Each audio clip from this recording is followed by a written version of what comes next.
정답도 28문까지 하라면은 끝까지 다 해버려요. 숙제를 28문까지만 해라 했는데 요약을 저는 책 뒤에까지 싹 해버려요. 잘했어요. 다 해버려야 속이 시원해져. 자, 아이고, 입시는 하지 마세요. 이건 뜨세요. 아니 잠은 푹 잤어요. 내가 중요한 것을 이제 합니다. 다 중요한 것이지만은 교회사에 대해서 이제 서론식으로 청론식으로 이야기를 했습니다. 초대교회사를 이제 이렇게 공부하는데 제일 먼저 초대교회사의 배경을 보세요. 배경, 정치적 배경. 유대인의 수도 예루살렘에서 초대교회는 시작된다. 왜냐하면 성령이 예루살렘에 마가요한 다락방에 임하시고 거기서 예루살렘 교회를 세우면서 그 다음에 이제 교회 나갔으니까 초대교회 시작의 시발점은 예루살렘이다. 그리고 세계 모든 교회의 시발점도 예루살렘이에요. 제일 먼저 세워진 교회가 예루살렘 교회다라고 하는 겁니다. 이때 유대는 로마의 식민지였다. 그리고 당시 유대는 헬라인, 로마인 여러 타민족들이 있었다. 이것을 이해하기 위해서는 정치적, 사회적 배경을 알 필요가 있다. 그래서 중간사에 보면 구약과 신약의 중간사가 있어요. 중간의 역사가. 그 시대가 바로 헬라 시대, 그 다음에 로마 시대에 이어져서 한 400년간의 역사가 쭉 있는데 그것이 중간사라고 해요. 중간사를 보통 이제 한 학기에 이렇게 한 학기 한데 지금 우리는 뭐 그런 기회가 별로 없어서 한 학기 원래는 합니다. 그러나 이스라엘에서 그 연관된 주변 나라들을 쭉 볼 수가 있죠. 이스라엘과 주변 나라. 조병욱 박사도 성경과 5대 제국이라는 책이 있는데 거기에 보면 이런 내용을 달하고 있어요. 지금 애굽이에요. 애굽. 이스라엘 백성들이 애굽에서 노예됨으로 시작하잖아요. 그러니까 애굽과 이스라엘 백성은 연결돼 있어요. 이것이. BC 1600년에서 1200년까지 그리고 그 다음에는 바벨론 시대에 이렇게 되는데 사실 알고 보면 이때 아수르가 들어가요. 아수르 시대가 있고 그 다음에 아수르가 망하죠. 아수르의 수도가 어디라고 했습니까? 니네. 니네에 복음을 전한 사람 누구죠? 요나죠. 요나가 그런데 아수르가 결국 아수르 사람들은 성경과 5대적에 보면 아주 잔인해. 얼마나 잔인하냐 뭐 사람의 눈을 몇 개를 뺐다고 이런 내용도 나왔어요. 그리고 사람의 귀를 몇 개를 자르고 또 처녀들을 몇 명을 기름에다 튀겨 죽이고 산 사람을 기름에다 튀겨가지고 죽였는데 나는 처녀들을 몇 명을 불에다 기름에다 튀겨서 죽였다. 기록 나와. 자기들의 전쟁의 업적을 쓰는 그 전승비에 보면 이런 것들이 많이 나와. 그러면 그 말은 무슨 말이냐면 말도 못하게 사악하더라. 그래서 사악하니까 하나님 어떻게 해요? 바빌론이 안 무너져, 아수르가 안 무너질까? 안 무너질까 하니까 하나님이 강제로 무너버려요. 홍수로 유프라테스강이 범람해가지고 니네를 싹 쓸어버렸어. 그래가지고 훗날 니네라는 것이 전설의 땅으로 알았어요. 자유주의 신학자들은 그래요. 니네가 어디가 있어? 없어. 그건 전설이야. 그런데 나중에는 드디어 발견했어요. 고고학자들이. 그 니네를 지명하는 그 근처들을 타면서 해봤더니 한 몇 미터 정도가 도시가 흙속으로 들어가고 있어요. 왜냐하면 나일 유프라테스강이 홍수로 범람하면서 그 니네를 싹 쓸고 가버렸기 때문에 흙으로 다 들어갔어요. 그래가지고 니네가 멸망해 버리니까 아수르가 망하지. 그렇죠. 예를 들면 서울을 다 잃어버렸어. 그럼 우리가 이길 수 있나요? 못 이길 거 아닌가. 그러니까 결국 하나님이 강제적인 심판으로 홍수로 덮어버렸어. 하도 사악하니까. 근데 한 번은 긍휼을 베풀어줬죠. 누구로 통해서? 요나로 통해서. 앞뒤를 구별하지 못하는 아이들이 몇 명이라 했어요? 12만 명이라 했어요. 근데 하나님께서 어떻게 해요? 40일을 망한다고 했어요. 요나가 며칠 동안 있었어요? 하루만 딱 빼고 타고 나니까 다 해결해버렸는데 그 심지어 왕으로부터 시작해서 모든 사람이 전 국민이 다 해결해버렸어. 이런 일은 없어. 아마 내 생각에는 우리는 뭐 베드로가 성령을 받아서 하루에 3,000명, 4,000명을 전도했다 하지만 요나보다 더 많이 복음 전한 사람 하나도 없어. 12만을 12만이 아니지. 아이들만 12만이니까 어른들까지, 남자들까지, 할머니들까지, 여자들까지 뭐 다 합해 놓으면 적어도 30만은 넘을 거예요. 하루에 30만을 굴복시키는 전도자가 있으면 나와바라게 신구약 성경 다 뒤집어도 요나처럼 복 있는 사람이 없는데 요나처럼 뺐다간 인간도 없어. 자기는 안 하려고 하나님은 가라고 해도 안 가려고 가다가 뭐 만나? 풍랑 만나. 또 좀 가다 뭐 만나? 물고기 만나. 또 좀 이따 뭐 만나? 박덩쿨 만나. 좀 이따 뭐 만나? 벌레 만나. 그런데 딱 니네로 갈 때쯤 니네로 가려고 하거나 다시 들어가다 보니까 배가 대적하고 있어요. 배가 딱 붕붕하고 기다리고 있어. 배가 기다리고 있어. 그 니네로 가는 길에 이제 다시 들어가는 길에. 그러니까 악한 자도 길이 형통하다. 배에 올라가서 제일 보았잖아. 네. 제일 보았죠. 네. 네. 풍랑이 일어나. 예, 맞죠. 하나님이 우리가 가란 대로 안 가면 풍랑을 준비해. 그래도 안 가면 물고기를 준비해. 그래도 안 되면 뭘 준비하겠어요? 그래도 안 되면 박덩쿨도 준비하죠. 그래도 안 되면 뭐예요? 벌레로 가지고 다 씹어버려라. 그러니까 참 하나님은 형통으로만 역사한 것이 아니라 불통으로도 역사한다. 우리 장로님은 지금까지 형통으로만 역사했어서요. 형통 불통 그랬어요. 그렇죠. 불통 그랬어요. 불통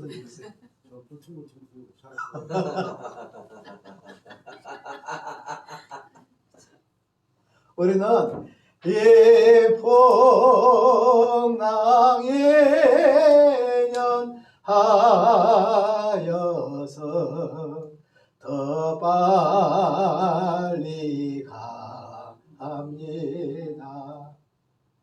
우리는 풍랑도 우리한테 필요해. 요나에게 풍랑이 없었으면 어떻게 절대 회개 안 했을 거야, 인간. 그 다음에 그 무시무시한 물고기에 잡혀먹어본 경험을 하지 않았으면 절대 그가 회개하지 않았을 거예요. 그리고 요단강 니네로 안 갔을 거예요. 가다가도 돌아와 버렸을 거예요. 해놓고 사람들이 회개했는데 요나가 굴복했습니까? 아니면 굴복했습니까? 굴복 안 했어요. 그래 놓고도 또 마음이 산에 올라가가지고 내려봤잖아요. 막 찌놓고 이래가지고 이것들이 하나님을 인내하시고 자비하시고 그래서 저것들 회개하면 용서할 건데 저거 회개하면 저거 어떻게 하냐. 내가 전했을지라도 망했으면 좋겠다. 그래가지고 탁 내려다보고 있죠. 그런데 어떻게 뭐 뜨거운 바람이 불고 내려다보고 있는데 갑자기 참 박덩쿨을 막 준비해가지고 박덩쿨이 그냥 저녁에 심어가지고 아침에 자란 것이 아니라 그냥 단숨에 심어가지고 그 자리에서 자라가지고 덮어버렸으니까 아마 심자마자 막 자라버렸어요. 딱 자라가지고 그런 박덩쿨을 그래서 전설의 고향에 나온 박덩쿨 같은 박덩쿨이 있어 덮으니까 시원해요, 안 시원해요? 시원해서 잠자는데 좀 있으면 어떻게 해요? 벌레 가서 싹 씹었어요. 더워요. 예, 뭐가 그랬어요? 그러니까 막 나 죽여달라 그래요. 그러니까 오늘 있다가 없어져요. 저 박덩쿨도 네가 그렇게 좋아하거든. 앞뒤를 구별하지 못한 12만이나 되는 영혼들을 내가 사랑하면 어떻게 해서 내가 그것이 잘못된 것이냐 하고 묻죠. 사실 알고 보면 자기하고 싸우면 기도하면 더 내하고 싸워야 돼. 목회도 가장 힘든 거예요. 나를 이기는 거예요. 가장 힘들어. 이 성질이 막 끌어올릴 때 그 성질을 누르려면 그냥 미쳐버리려고. 우리 사모님 안 그럴 것 같아요. 마음이 편안 안 두고 그러실 것 같아요. 그래요, 목사님. 저도 싸워요. 우리 집에는 내가 급한데 우리 집 사람이 더 급해 버려. 급한 사람도 없어. 우리 집 사람 나도 웬만히 급한 사람이거든요. 장로님들 뺐다가면 어쨌든 화나면 막 전화가 내가 호통을 쳐요. 그런데 우리 집사람한테 찍소리를 못해. 왜냐하면 집사람이 나보다 더 급해버리니까. 이 자기 성질 다스리기가 얼마나 힘들까. 목사는 절대 내가 말한데 화가 나거든. 전화를 하지 마세요. 어떤 인간한테도 나한테 뭐 이루가 줄 거다고 홧김에 자기 비우지 말은 대로 할 소리까지 다 해버려. 다 그 사람 나한테 그 사람 나를 공격해 다 알고 모르는 놈은 나를 공격 안 해. 아는 사람들이 나를 공격. 또 성질을 하면 내가 좀 뺐다간 사람 그냥 퍼부숴 버려야 시원하지. 그러나 그래. 속이 시원하다고 시원한 거 아니야. 우리는 참아야 성령의 위로가 있어. 아멘. 참아야 그것이 위로가 되지. 성질을 내면 마음은 시원한데 성질을 넣고 나면서 누가 제일 먼저 후회하죠? 마음이 침착한 사람, 성질 더러운 사람 누가 먼저 후회할까? 침착한 사람은 후회를 안 해. 누가냐 성질 급한 사람들은 대부분 성질이 빨리 식어 또. 뭐 불같이 일어날 때는 그냥 막 화산처럼 터졌다가 마가마가 터진 것처럼 터졌다가 조금 지나고 1시간쯤 지나고 나면 내가 왜 이러나 내가 미쳤나 보다. 아이고. 이게 참 자기를 이긴다는 것은 목사가 되면 성질이 그래. 참 힘들더라고 내가 살아보니까 요 목회 50년 동안 해도 돈도 안 나와. 어디 회사에서 한 50년 근무했으면 나오겠어요 안 나오겠어요? 아이고 짱짱하죠. 퇴직금 타고 뭐 하면 먹고 사는데 지장 없어. 근데 목사는 50년 해도 빵통밖에 없어. 참 생각하면 내가 멋이기 하기도 하고 어쩌다가 내 길로 이 길로 와가지고 인생이 이렇게 해가 지는데 이렇게 인생이 살게 되는가 이렇게 느낄 때도 있어. 근데 하나님 쳐다보고 위로가 되는데 자꾸 믿음이 떨어지면 어떻게 되냐면 나이가 들면 자꾸 세상을 쳐다보게 돼. 이쪽 쳐다봐야 되는데 지금까지 이쪽 쳐다봤어. 근데 가만히 보니 쳐다봐도 별거 없네. 이렇게 이제.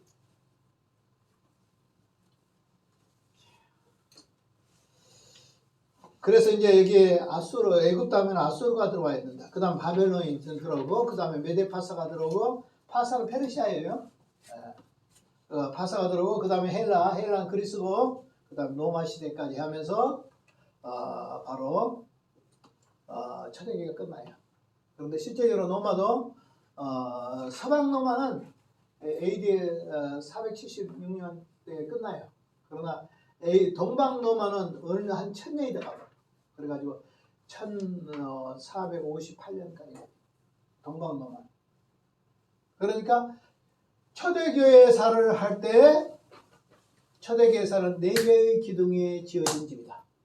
시작. 초대교회사는 4개의 기둥에 지어진 집이다. 4가지를 딱 알아. 첫째 로마 제국, 둘째 박해. 셋째 교부, 넷째 이단. 자, 초대교회가 뭐라고 제일 먼저? 로마 제국, 그 다음 뭐예요? 박해, 그 다음에 교부, 그 다음에 이단. 요것만 하면 다 돼버려. 초대교회의 빼따기가 뭐이지? 4개다. 로마 제국이다. 로마 제국 모르면 안 돼. 두 번째는 뭐예요? 박해. 250년 동안 박해. 한 300년까지 박해. 그 다음에 세 번째는 뭐예요? 그들의 다 지도자들이 다 교부들이니까. 교부들. 그 다음에 그 중에 뭐이 나와요? 이단들이 나왔대. 이단들이. 그러니까 이단을 논하지 않으면 초대교회를 못 논해. 교부들을 모르고는 초대교회를 이해를 못해. 그 다음에 박해를 모르고는 초대교회를 이해 못해. 로마 제국을 이해하지 못하고는 안 됩니다. 그러니까 초대교회는 4개의 기둥 위에 세워진 집과 같다. 첫째 기둥은 무엇이다? 로마 제국.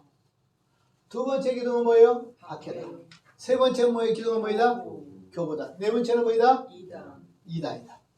이렇게 해서 금방 다 벌써. 그리고 딱 들어왔어요.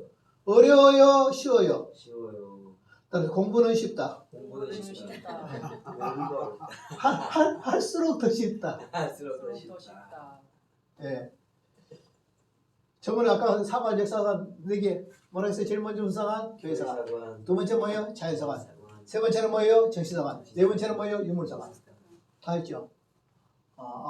역사관은 이런 4개 역사관에서 출발하는데 교회사관은 어디서 출발한다? 교회사관에서 출발한다. 교회사관의 그 주창자가 누구냐? 어거스틴. 그 중심책이 하나님의 도성이다. 누가 역사의 주체자냐? 하나님이시다. 역사의 진행자는 누구냐? 하나님의 성입니다. 역사의 내용 전개는 뭐냐? 하나님과 마귀와의 싸움이다. 세상과 싸움이다. 영적인 싸움이다. 예, 아셨죠? 네. 자, 초대교회는 4개의 기둥에 세워진 집과 같다. 첫째 기둥은 무엇이다?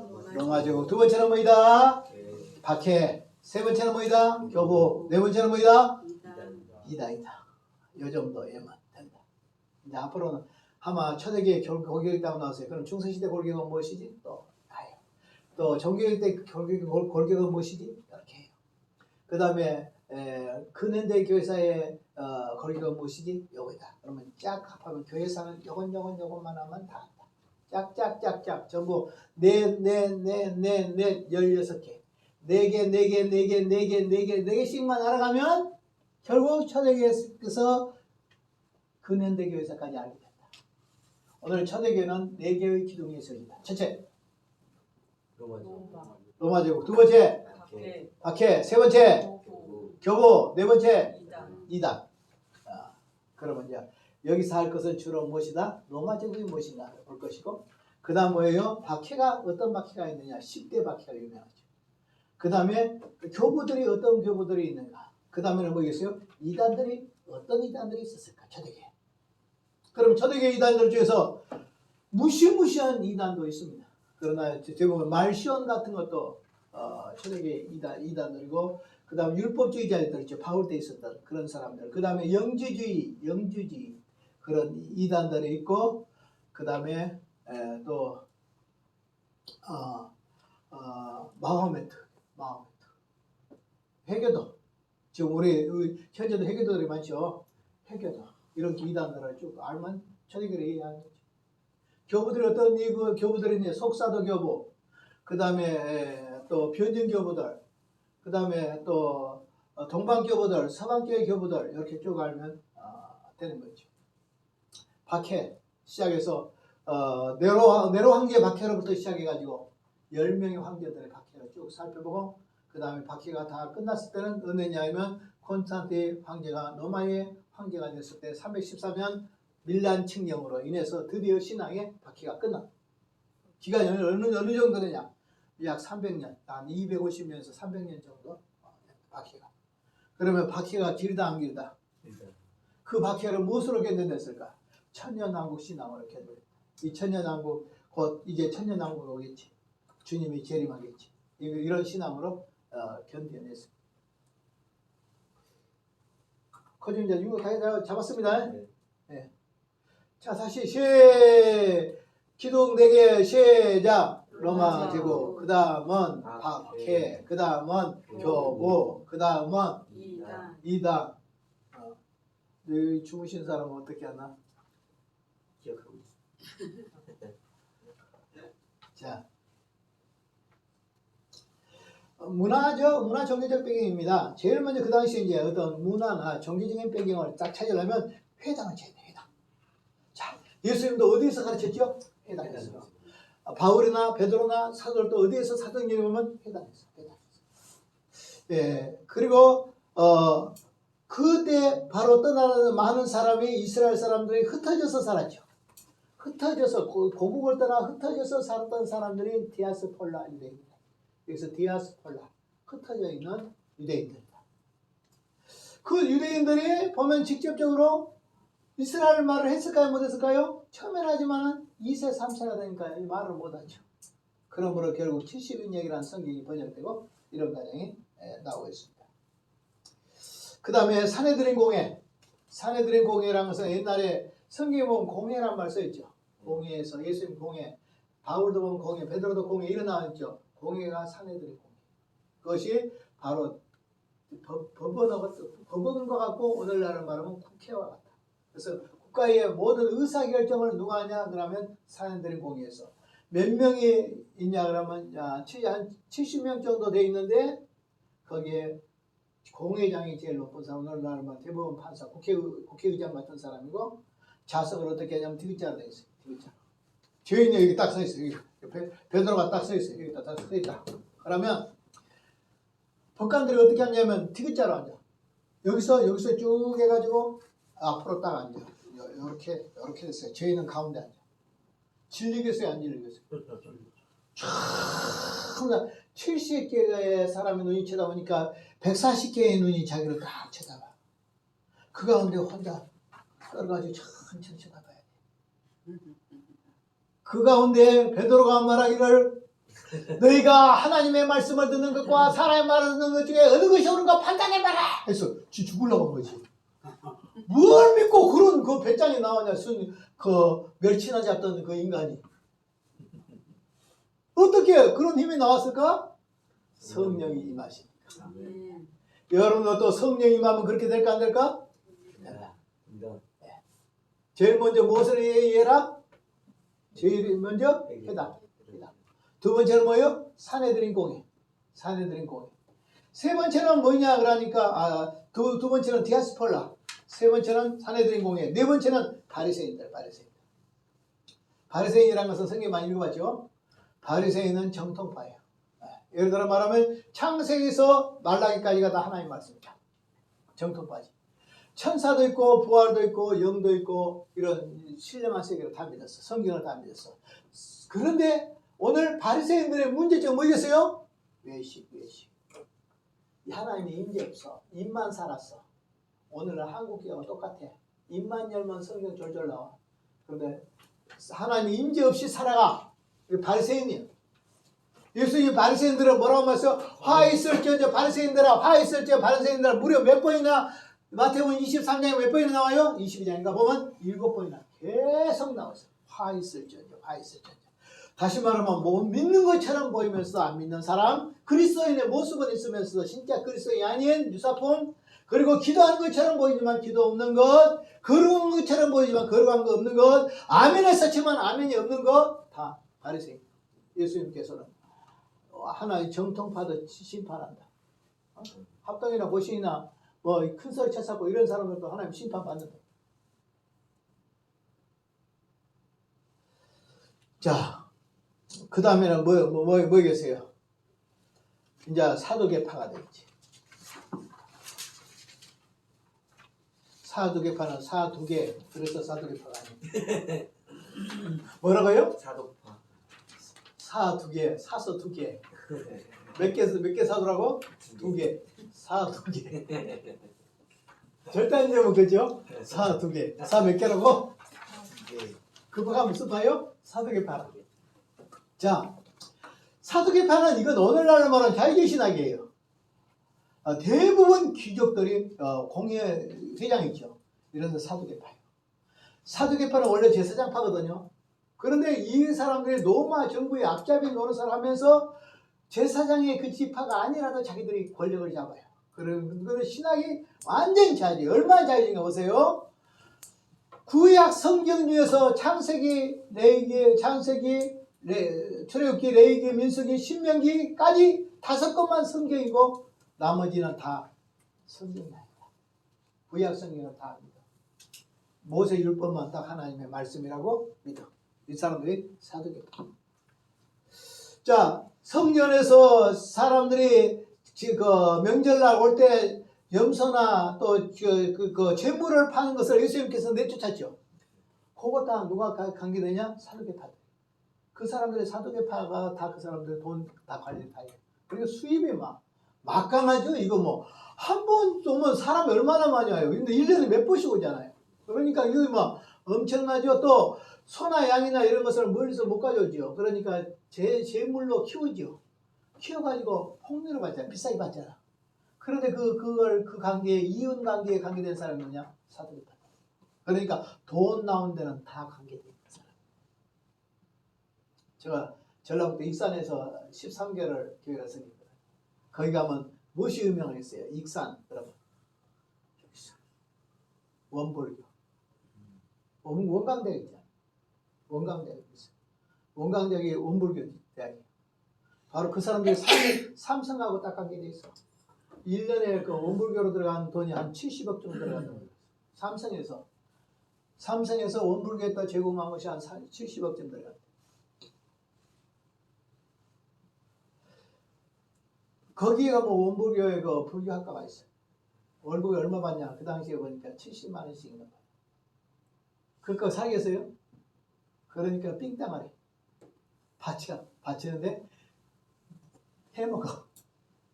자기들 그걸로 못 사니까 해먹어. 해먹고 바쳐. 예, 원불교는 통째로 전체 구세군처럼 전체에서 관장하네. 그 사람들이 보면 익산 시내에 돈이 될 만한 것은 국가하고 관계돼서 사회복지라든지 무엇이 돈이 될 만한 것은 다 장악을 했어. 근데 실제적으로 익산 쪽이에요. 기독교가 더 강할까? 원불교가 더 강할까? 원불교. 인구 퍼센트로 하면 기독교인들 더 많아. 거기는 여기 기독교인들 왜 열심히 아세요? 바로 매기가 누구요? 자기를 괴롭히는 매기가 원불교예요. 그 속에서 사니까 강하겠어요? 안 강하겠어요? 막 믿음이 그쪽 사람들 막 엄청 강해요. 아주 막 큰 교회도 신광교라는 교회 같은 어마어마한 교회들도 있고. 그런데 원불교가 한 30%예요. 근데 기독교가 한 34%, 33%예요. 거기는 원불교 등기면 국회의원도 되고. 이 사람들이 이권에 전부 관계를. 내가 들어가서 이제 결국 한 1년쯤 있다 보니까 국가로부터 돈이 될 만한 모든 이권에는 다 원불교가 다 차지했다. 다들 다 차지했다. 장악 얼마나 무서운데. 그 돈 될 것을 다 차지가 다 장악을 했어. 경제권을 장악. 무섭지. 그거 보면. 우리는 생각해 원불교 그렇지 그런 것처럼 하겠지만 원래 원불교는 불교에서 2단이요. 불교에서 2단이라 그 원불교.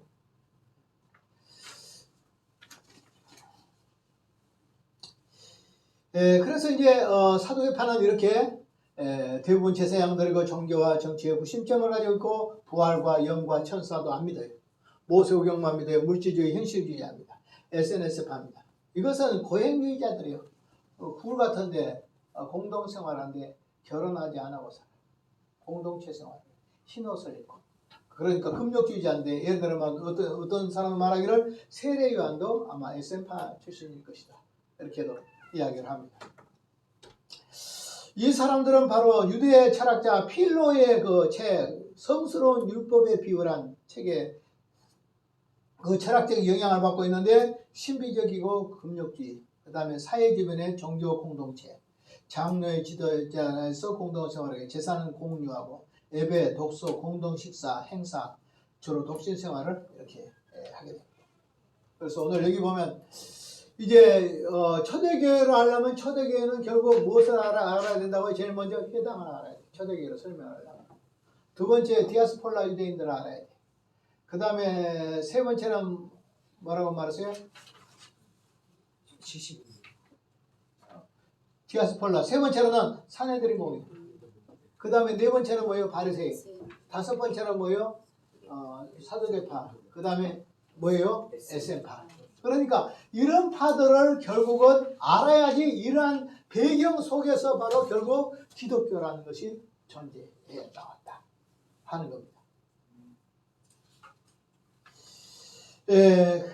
요 각주에 있으니까 자세한 것은 각주 찾아보면 다 나와 있어요. 이렇게 밑에 잔잔한 글씨 쓰는 게 각주예요. 그 다음에 이제 이 사도들의 그 시대는 주로 예수님 전도로부터 시작해서 100년까지 사도의 총론은 첫째 사도 시대의 특색, 첫째 기독교가 온 천하에 전파돼 무엇을 받아서 성령으로 통하여 사도행전 1장 8절대로 오직 성령이 너에게 임하시면 너희가 권능을 받고 예루살렘과 온 유대와 사마리아 땅끝까지 이르러 내 증인 되리라 하는 말씀대로 성령으로 통해서 복음이 세계화되는 단계. 그것이 바로 초대교회다. 그 다음에 초대교회 때는 뭐가 완성됐어요? 신약성경. 신약성경이 어디서부터 어디까지 가요? 마태복음에서 요한계시록까지죠. 근데 마태복음에서 요한계시록까지 딱 기록해가지고 딱 되는 것일까요? 그렇지 않으면 흩어져 있는 것을 모았을까요? 흩어져 있는 것을 우리는 감사해야 돼요. 딱 신구약 66권이 내 손에 들어있죠. 옛날에는 그렇지 않아. 내가 요한계시록 하나도 못 들어. 내 소유로 못해.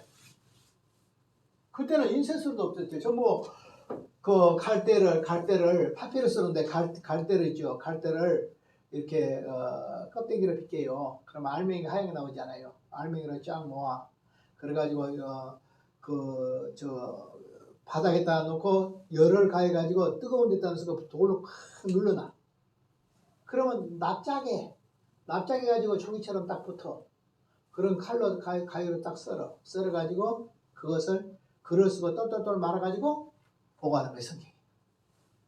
자, 마모가 잘 될까 안 될까? 금방 부서져 버려. 이거 잘못하면 썩어버리겠죠. 갈대니까.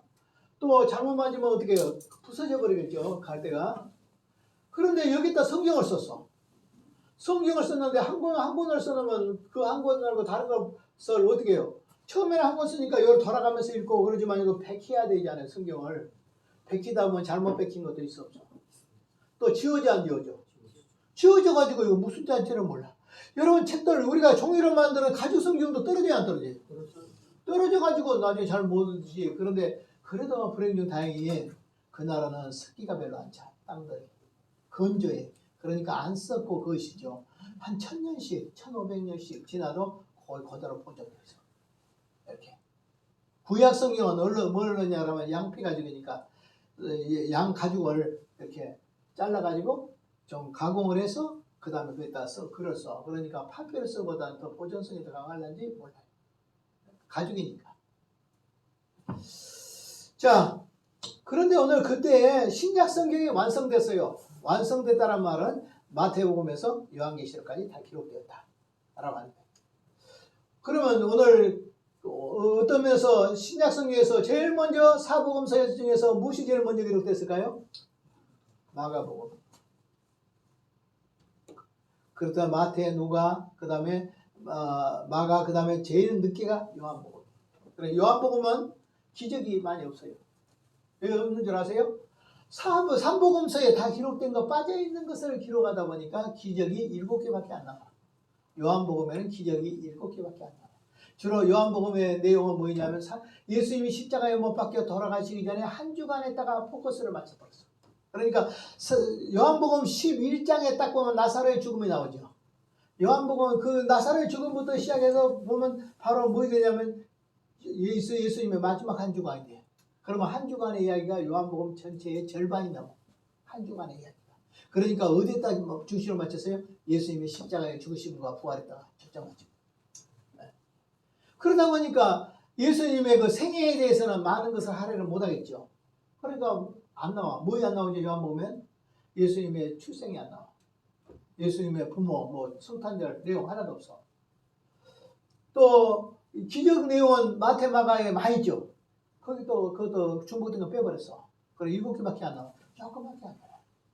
그래서 성경 자체가. 그런데 그 역사는 어디로부터 연결시켜 보냐면 태초로부터 연결해 버려. 요한계시록은 태초에 말씀이 계시니라. 이 말씀이 하나님과 함께 계셨으니 이 말씀이 곧 하나님이시니라. 이렇게 단 말이에요. 그러면 오늘 창세기 1장 1절에 보면 태초에 하나님이 천지를 창조하시니라고 했죠. 그 태초하고 요한복음의 태초하고는 같을까요? 틀릴까요? 틀려요. 전혀 틀려요.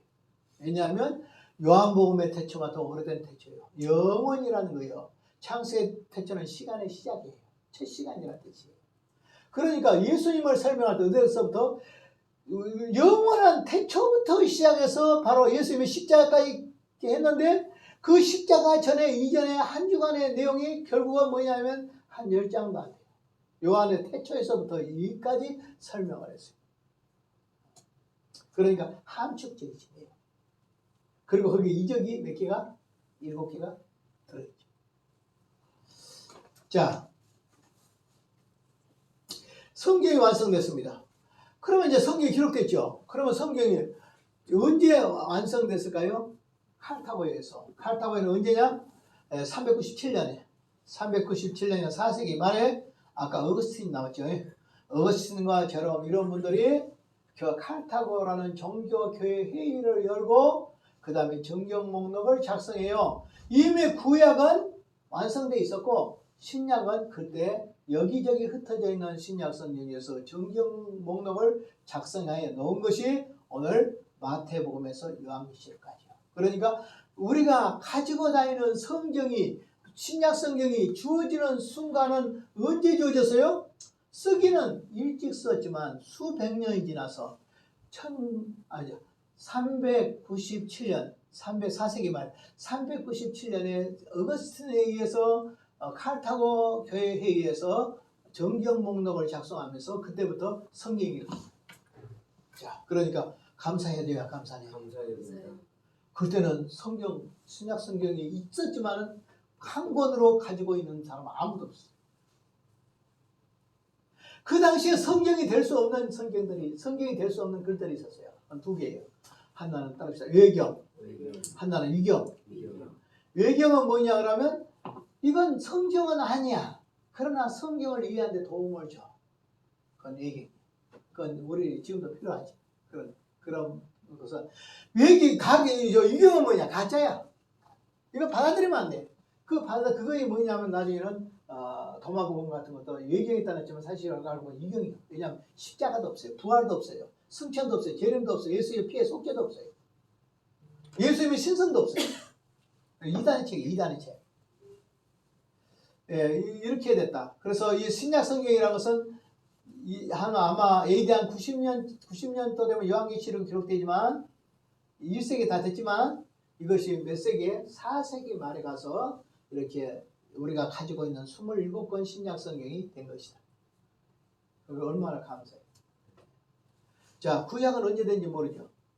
내가 쭉 설명해줘요. 여기는 안 나왔지만 내가 설명해 줄게요. 구약은 에스라 시대 있죠. 히스기야, 에스라 시대. 보면 히스기야 시대에 편집한 것이라 이런 내용이 나와요. 안 나와요. 그러면 구약 성경의 내용을 히스기야 왕 때 어떻게 해요? 흩어져 있는 구약 성경들을 편집을 한 거예요. 그 언제까지? 에스라 때까지. 그래가지고 이것을 딱 구약 성경이다 하고 딱 마지막 마친 것이 언제냐? 예수님이 십자가에 못 박혀 죽고 난 뒤에 예루살렘이 멸망한 뒤에 AD 90년에 얌리아 회의. 시작. AD 90년 얌리아 회의에서 구약 성경을 39권을 딱 만들었다. 근데 구약 성경 39권, 우리는 39권이죠. 근데 이스라엘 사람들이 가지고 있는 건 39권 아니에요. 어쩌면 한 권 안에 여러 권이 들어가 버려요. 그렇죠. 우리는 어떻게 해요? 쪼각쪼각 나누니까 39권이 되지만 어떤 데는 39권이 안 될 수도 있어요. 그렇다 해서 성경이 아닌 거 아니고 다 들어있어요. 다만 어디서 어디까지가 성경이다? 창세기에서 말라기까지가. 언제? AD 90년에 얌리아 회의에서 결정된 것이다. 자, 신약 성경은 언제 된 것이다? 예수님 십자가에 죽으심으로부터 시작해서 397년 칼타고 회의에서 신약 정경 목록을 만들어 놨을 때 그때 비로소 성경이 완성된 것이다. 그러면 성경이 완성된 건 언제냐? 구약이나 신약이나 397년도에 된 것이다. 그래서 이것을 이제 루터 같은 사람은 한 얼마 지났을까요? 한 1500년 지나서 한 1500년 아니고 한 1100년 정도 뒤에 루터잖아요. 루터가 이거 골치 아픈데? 이거 성경에 있는데 성경 아닌데? 그런 성경이 있었어요. 어딜까? 맞아. 야고보서는 뭐라고 말하냐면 예수를 믿음으로 구원을 받는다고 다른 데 다 해놨는데 야고보서를 보면 행위로 구원을 받는 것처럼 돼 있으니까 뭐라고 말하냐면 이건 성경은 맞기는 맞는데 성경이라고 보이는 안 돼서 나중에 이름을 붙였는데 뭐라고 붙였냐 그러면 지푸라기 같은 복음이라고. 무슨 복음? 지푸라기 같은 복음이 별로 없는 지푸라기 같은 복음이라 했는데 나중에 칼빈에서 뭐라고 말하냐면 그것은 우리의 예수를 믿는 사람의 삶의 진실을 말하는 행위다라고 하기 때문에 이것은 믿음으로 구원을 받는 것을 확증한 것이지 도리어 파괴한 것이 아니다. 그래서 칼빈 선생님은 더 견고하게 말했어요. 근데 칼빈 선생님도 또 머리가 아파서 아닌 것 같은 거에 또 하나 있는 하나에 두세 권데요. 신약 성경만 해도 제일 아닌 거는 그냥 그대 이름 요한계시록. 그러니까 요한계시록을 책을 안 써버렸잖아요. 칼빈이 다른 책을 썼으면서 요한계시록을 안 썼어. 그러니까 오늘날 장로교 목사들이 뭐라고 하는지 아세요? 칼빈 선생님도 요한계시록 주석을 하는데 우리가 왜 요한계시록을 써? 아니야. 칼빈은 마음속에 요한계시록에 의심 찍었어. 왜? 외경들 내용이 많이 들어있어. 요한계시록에는 정경도 어마어마하게 들었어요. 성경 구약 성경에 제가 요한계시록 책을 써놓은 거 있거든요. 얼마나 들었냐 하면 한 400 전체가 6절인가 돼요. 절수로 요한계시록이. 근데 구약 성경을 갖다가 그대로 인용하는 것이 500절이에요. 500절. 그러니까 406절하고 500절을 집어넣었으니까 어떻게 돼요? 전부 다 뜯어보고 뭐이 들었어요? 구약 성경이 들었어요. 근데 오늘날 요한계시록을 해석한 사람이 어떻게 해요? 구약을 적혀놓고 해석을 하다. 기도해보니 쳐다보니 이러면서 해석을 한다. 그러니까 성경을 벗어나. 제가 했을 때는 항상 한 절을 해석하면 그 한 절 다음에 뭐이 나오냐면 구약 성경이 와요. 요건 구약 성경 어디서 온 것이다. 요건 구약 성경 어디서 온 것이다. 이렇게 해서 연결해서 지금 봄가에 우리 서울의 봄가에 들어가면 그 광명의 빛이 빛날 요한계시록의 강의 시간이 있다 없다? 예, 있다. 있다. 누가 하겠어요? 박보영이 하신다. 얘를 이긴 저가 기다리고 있어요. 여기서부터 부지런히 해놓이소. 그렇지 않으면 이에 가서도 괴로움을 당할 수가 있습니다. 예. 유한. 예.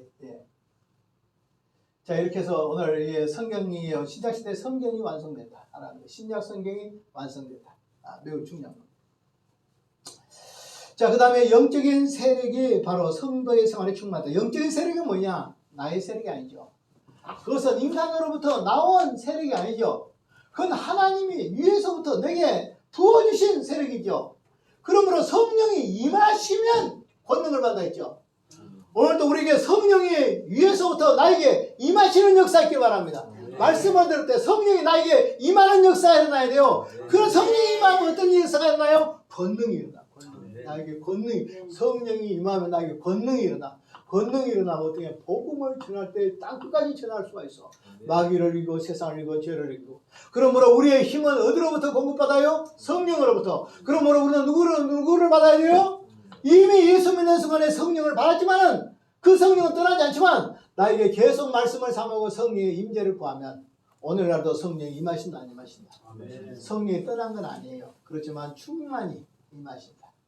성령이 임하시면 권능이 생긴다.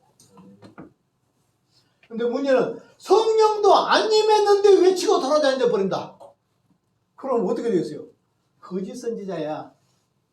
에스겔서에 에레미야서에 뭐라고 써있어요? 내가 말하지도 않았는데 너희들은 나 말했다고 다니고 너희들은 아침부터 저녁까지 외치고 다니는데 내가 한마디도 내가 하지도 않는 말을 하나님이 주셨다 그러고 말하고 돌아다닌다. 그 거짓 선지자가 오늘날 우리가 성령의 권능이 없이 나까지 해당됐어. 강도단에서 천사처럼 앉아가지고 복음을 전한다. 그것이 바른 거냐? 따라합시다. 죄송한 것이다. 죄송한 것이다. 성령의 임재를 누가복음 24장에 뭐라고 하면 성령이 위로부터 너에게 임하시기 전까지 예루살렘을 떠나지 말아라. 다시 말하면 우리는 성령이 나에게 성령의 권능이 나에게 임할 때까지 일어서지 마. 그런데 성령의 권능이 임할 때 일어섰습니까? 아직 임하지도 않았는데 일어서 버립니까? 그리고 아직 안 임했는데 임했다 합니까? 안 임했다 합니까? 임했다 그래요. 그러니까 참 나도 안 한 말은 네가 다 한다. 나도 아직 안 내려왔는데 네가 내려왔다고 이야기하고 돌아다닌다. 하나님 보면 얼마나 우습게 야 너희들이 놀고 있구나.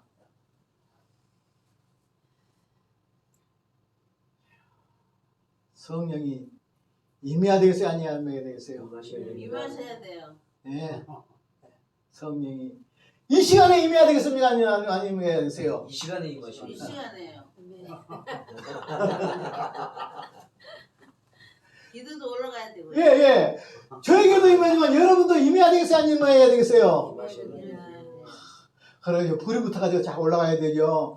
점심시간 되면 불이 붙어가지고 올라가야 되죠. 아멘. 얼굴이 천사가 돼가지고 올라가야 되겠어요. 그렇지만 죽을상이 돼가지고 올라가야 되겠어요. 천사가 되죠. 마지막 4시간 다 하고 날 때 노랗게 떠가지고 나가야 되겠어요. 그렇지만 빛나는 해처럼 나가야 되겠어요. 빛나는 시간.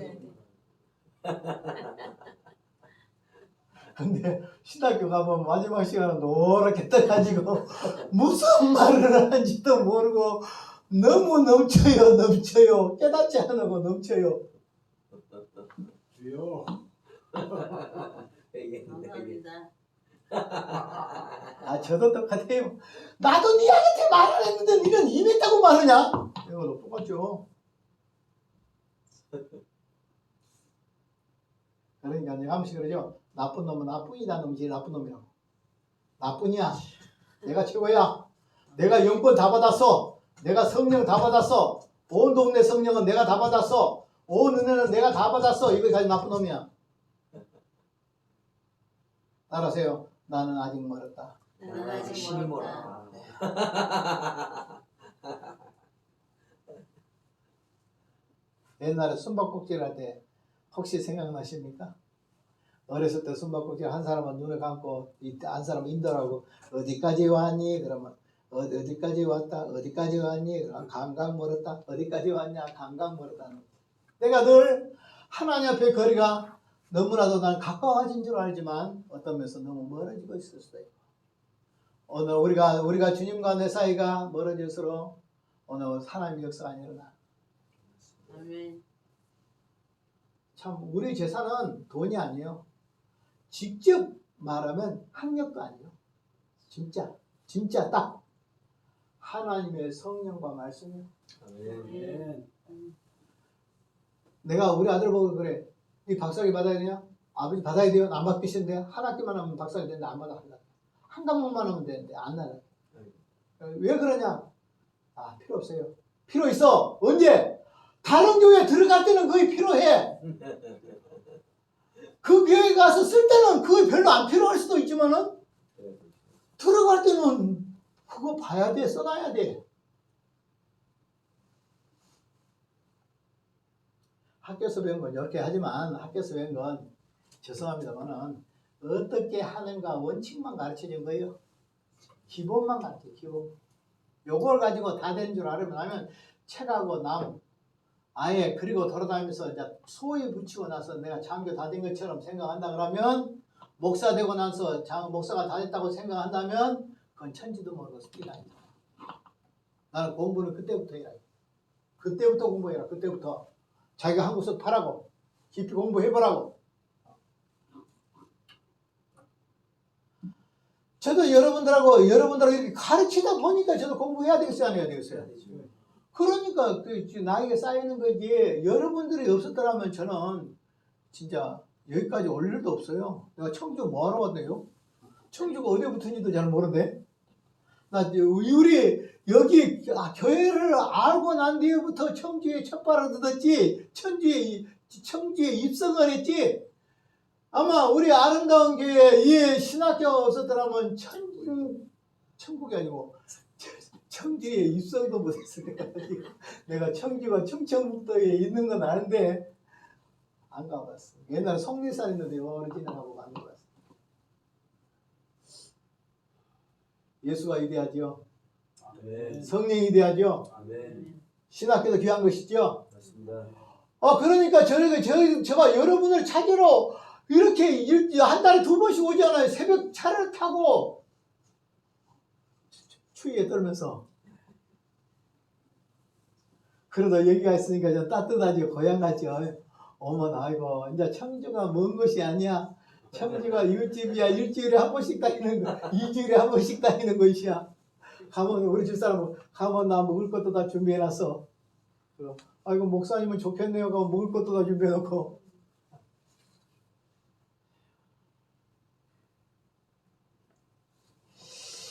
자, 그 다음에 사울의 계정으로 말미암아 전도로 전 세계적인 종교가 됩니다. 한 사람의 교종이 얼마나 큰가? 사울 하나가 개종을 하니까 천지가 변해버려. 제가 지금 이번에 라인 분의 원어 성경을 좀 공부하고 있어요. 지금 며칠 공부하고 그제도 3시간 동안 천안에서 공부하고 왔는데 한 학기를 강의를 안 줘. 아예 한 학기 내내 한 주간에 3시간씩 원어 분어 성경을 분해해서 제목을 잡고 대지를 잡는 과정이 훈련이에요. 그분이 10년을 성경을 연구를 했어요. 10년을 연구를 해서 성경을 해석하고 해석된 성경을 설교로 만드는 과정을 10년 동안 하는데 책이 무려 얼마나 썼냐면 4,300페이지를 썼어요. 4,300페이지면 얼마나 큰지 아세요? 이렇게 두꺼우면 4권이가 이렇게 10년을 했어요. 그것을 이제 학교에 있던 학생들한테 그 학교는 그것만 합치다. 결국 성경 읽고 설교 만든 거. 성경 읽고 설교 만든 것만 합치다. 처음에 나도 막 머리가 깨질라더라고. 그러니까 2박 3일 전번에 한번 했고 그 다음에 이번에 와서 또 이렇게 하고 있는데 좋아. 이렇게 잡으면 돼지가 이렇게 나와버려. 이렇게 잡으면 성경이 이렇게 해석이 돼. 이렇게도 해석이 되고 이렇게도 해석이 되는 방법을 하나도 안 공부해요. 교수들은. 좋겠죠? 힘드시겠네요.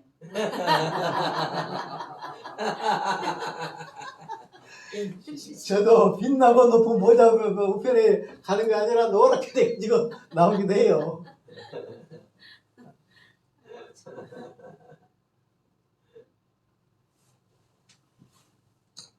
그래서 한 사람의 교정이 그렇다. 한 사람을 통해서 교회가 허물어지기도 하고 한 사람을 통해서 교회가 세워지기도 해요. 아멘. 지금 뭐 100사람이 중요한 것이 아니라 뒤에 우리 청년 한 명만 바로 딱 서도 너가 서면 한국교회가 살아날 수도 있어. 아멘. 아멘. 살아날 수도 있어. 여기 앉아있는 분들이 이분들이 다 서버리면 한국교회가 살아나버려요. 아멘. 다시 뭐냐, 우리가 어떻게 하면 말씀으로 돌아갈까? 그리고 어떻게 정확히 배울까? 정확히 증거할까? 성령을 힘주을까? 성령을 힘준다고 다 되는 거 아니에요. 정확히 알아야 돼. 정확히 배워야 돼. 정확히 쓸 줄 알아야 돼. 그 속에 성령이 있는 거야.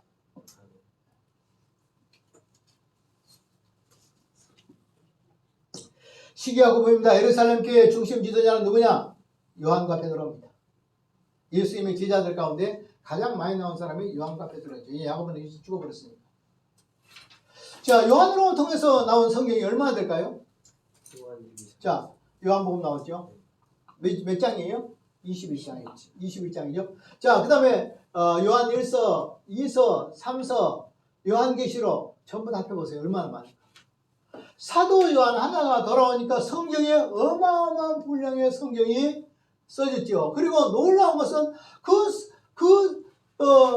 고기 잡았던 그 요한이 어떻게 요한계시록을 썼는데 500기절의 성경을 암송해가지고 썼단 말이에요. 한번 상상해 보세요.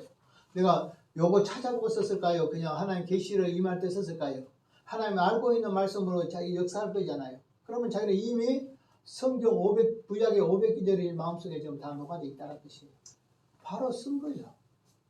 썼는데 500기절을 다 넣어서 썼어요. 그러니까 성경 박사예요. 우리는 생각할 때, 베드로가 대학 나왔어? 아니에요. 그 요한 같은 사람들이 성경 박사예요. 성경 박사. 오늘도 찾아볼 수 없는 성경 박사였다라는 거예요. 우리나라에 유명한 성경 박사가 있습니다. 누구신지 압니까? 학이 없는 박사입니다. 오종덕.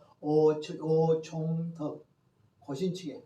이미 오래도 돌아가셨지만 이제 하도 오래됐어요. 돌아가신 지가. 그렇지만 오종덕 목사님이신데 이분은 신학교도 늦게 하셨어요. 늦게 하셨고 성경을 얼마나 많이 읽었는지 소경이 되어버렸어요. 소경이 되도록 성경을 읽었어요. 그런데 이 사람은 얼마나 대단한 사람이냐면 박윤선 박사라고 혹시 들었는지 모르지만 박윤선 박사님은 유명한 성자 같은 그런 교수님이세요. 실력도 있고 그 교수님이 무엇을 하다가 모르면 이제 축사할 거잖아요. 뭐 안수를 한다든지 뭐 총회를 한다든지 그럼 뒤에 앉아있잖아요. 앉아있으면 자기가 이제 하다가 몰라. 생각이 안 나. 그럼 목사님이 오목사님한테가 목사님 이 말씀이 어디에 있어요? 그러면 어디에 있어요? 딱 가르쳐줘. 성부사전이야. 딱 말씀만 넣으면 딱 몇 장 몇 절이 나와버려. 이분이 바로 오정동 목사님. 그 사람을 말해서 뭐라고 말하냐면 전 세계적인 교회가 학위 없는 신학 박사다. 무학위 신학 박사. 우리가 그렇게 되면 얼마나 좋을까요? 아멘. 네. 그렇게 되도록 성경을 읽어야 되겠어요? 안 읽어야 되겠어요? 서지 석 장 있고 끝, 넉 장 있고 끝 해가지고는 이거 안 돼. 성경을 읽어.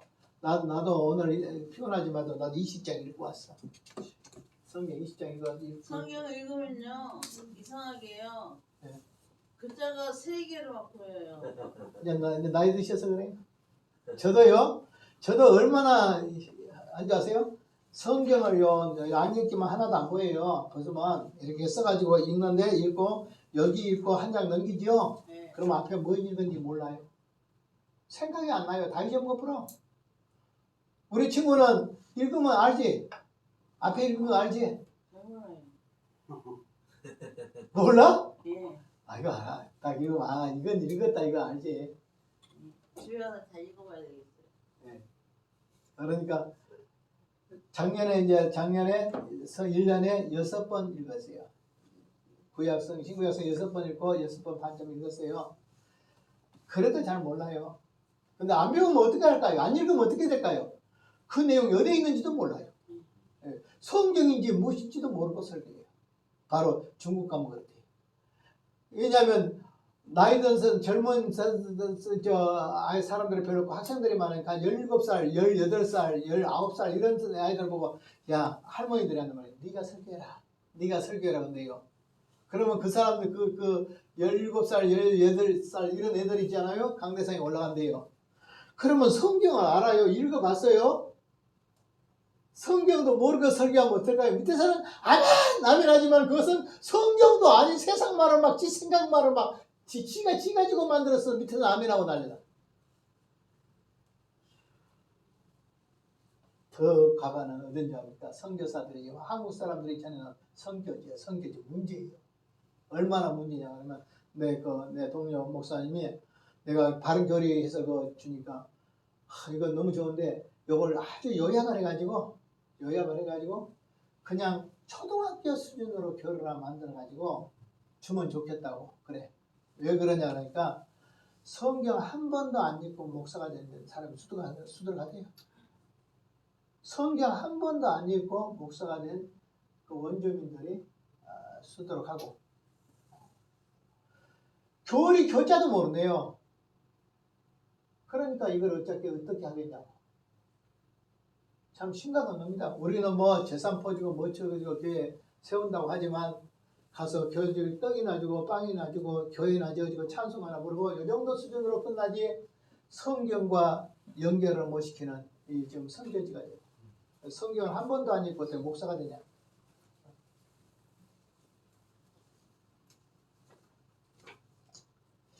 예, 그 다음에 이제 세계적인 지도자 바울이 딱 나옵니다. 바울이 대단한 사람, 바울이 나옵니다. 바울이 얼마나 대단할까요? 아까 역사는 반복한다라는 아놀드 토인비가 말하기를 이렇게 말했습니다. 바울이 복음을 실은 그 배가 유럽의 과학도 문명도 싣고 갔다. 그랬습니다. 바울 하나가 변화돼가지고 복음을 전했는데 복음만 전한 것이 아니라 바울이 지나가서 세워진 교회들로 통해서 증거되는 것이 오늘날 유럽을 만들었다. 유럽을. 바울에 대해서 얼마나 하냐. 하버드 대학 같은 데 이런 데 가면 바울에 대한 책만 해도 수백 권, 수천 권 됩니다. 제가 쓴 것만 해도 3권이, 4권이에요. 바울에 대해서 쓴 것만 해도 4권이에요. 내 개인이 바울에 대해서 쓴 것만 4권이 나가면 우리나라에서 쓴 바울에 대한 책이 많겠어요, 작겠어요? 그러면 수천 년, 한 2000년 동안 쓰는 바울에 대한 책이 많겠어요, 안 많겠어요? 많겠죠. 그러니까 바울은요, 참 인간적으로 보면요, 여러분들이 훨씬 더 잘생겼어요. 나 바울 안 봤지만은 바울 전기를 보면, 바울의 생애를 보면 바울은 어떻게 생겼냐? 내가 한번 그려줄게요. 미남인가 추남인가 보세요. 바울은 빼짱 발랐어요. 생각이 되죠? 근데 머리는 대머리예요. 그러니까 멋있어요, 안 멋있어요? 근데 코는 들창코예요. 그리고 다리는 오자예요. 마음대로 걸어다녔어요. 다리가 구부러졌는데 이렇게 벌어져가지고 이렇게 있는데. 그랬는데도 그에게 성령이 임하니 교회를 세우고 마귀를 쫓아내고 귀신을 쫓아내고 그에게 성령이 임하니 스토아 철학을 이기고 에피쿠로스 철학을 이기고 세상의 모든 것을 다 이겨서 바울을 이길 사람이 없을 만큼 그런 사람이 됐잖아요. 오늘도 우리는 사람이 작다, 사람이 신학교 별로 안 한다 이것만 생각하지 말고 오늘 우리는 제2의 바울이 돼요. 바울이 돼요. 여러분들이 바울이 돼요. 성경을 바로 깨닫고 성령이 임하면 바울이 될 수 있습니다.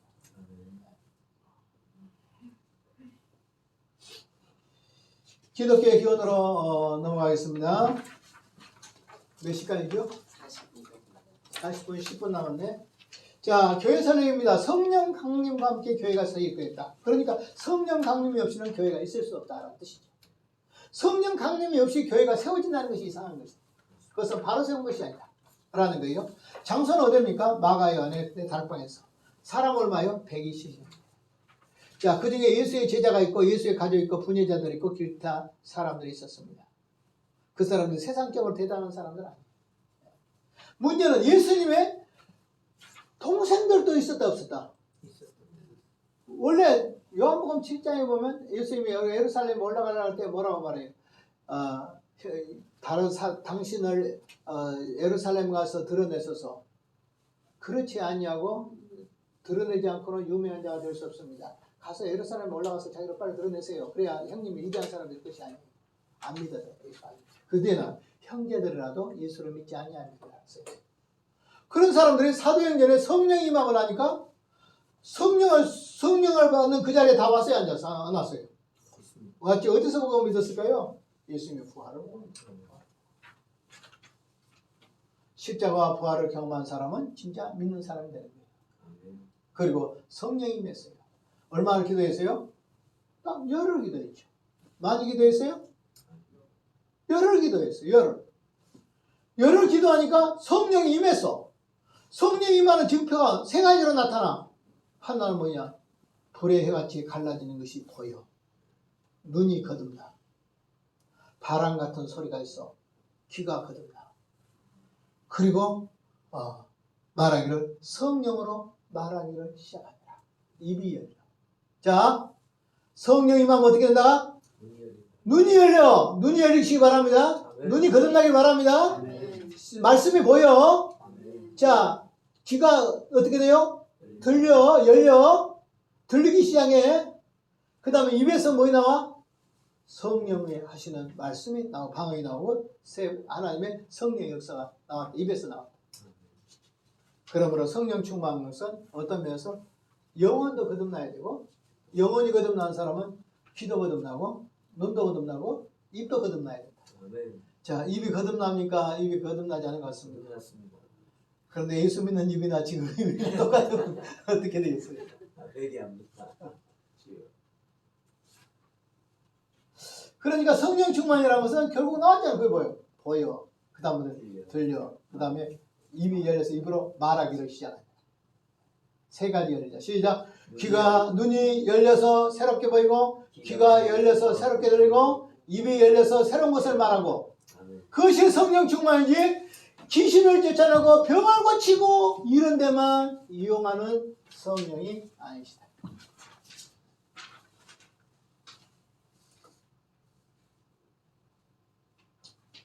자, 베드로의 설교에 몇 명이 회개했어요? 3,000명이 회개했습니다.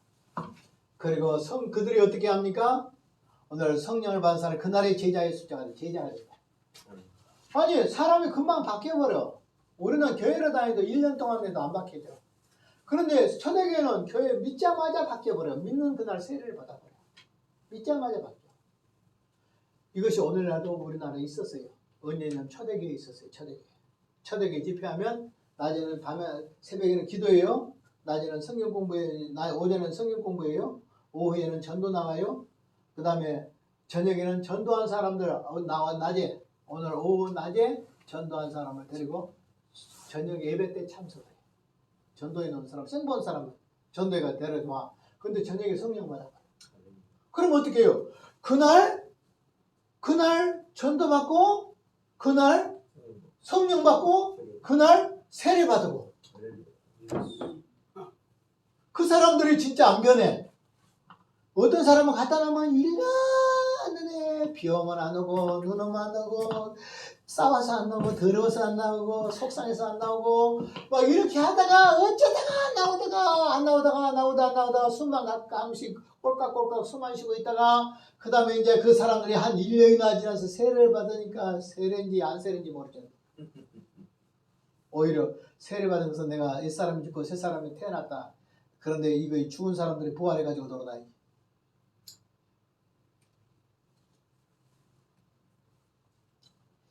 자, 그 다음에 저녁에는 어떻게 되냐. 그러니까 생활입니다. 모여서 기도하고 전도했어요. 기도하고 전도했어요. 두 번째 세례 베풀고 성만찬을 늘 나눴어요. 사도의 가르침을 따라 교제했어요. 고아와 과부를 구제했습니다. 재산을 팔아서 공유했습니다. 자, 나눴어요. 자, 나눠주는 것이 은혜인 줄 믿습니다. 구제 아시죠? 구제. 구제 아무나 하는 줄 아십니까? 구제도 은사입니다. 로마서 12장에 보면 7가지 성령의 은사가 더 나오는데 성령의 은사는 고린도전서 12장에만 있는 거 아니에요? 고린도전서 12장에 9가지 은사 그 다음에 고린도전서 13장에 3가지 믿음, 소망, 사랑 그 다음에 로마서 7장에 가면 무엇이냐면 위로와 다스림과 그 다음에 구제와 긍휼의 여김과 예언과 또 권면함과 이런 것들이 7가지 은사가 있어요. 그 가운데 한 은사가 구제 은사예요. 그러니까 구제도 은사를 받아요. 우리 개신교주의자들 중에 독신생활하는 사람 있죠. 독신생활하는 사람 있어요. 그런 사람도 있는데 청교도들의 그 책에 보면 뭐라고 써있냐면 은사를 받아야 돼요. 혼자 사는 것도 은사를 받아야 사는 것이지 혼자 못 사는 거예요. 이 세상에 혼자 살라고 둡니까?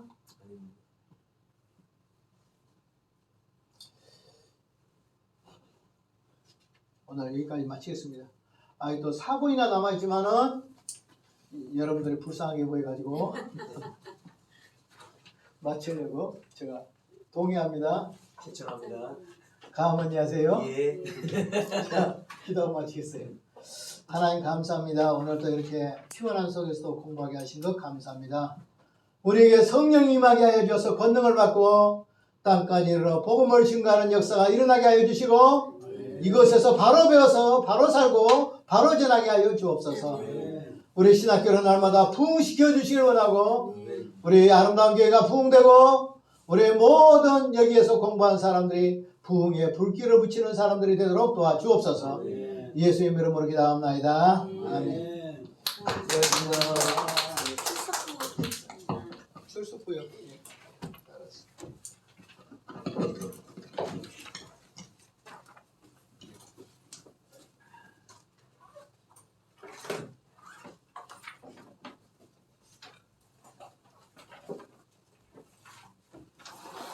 뭘 하겠습니까?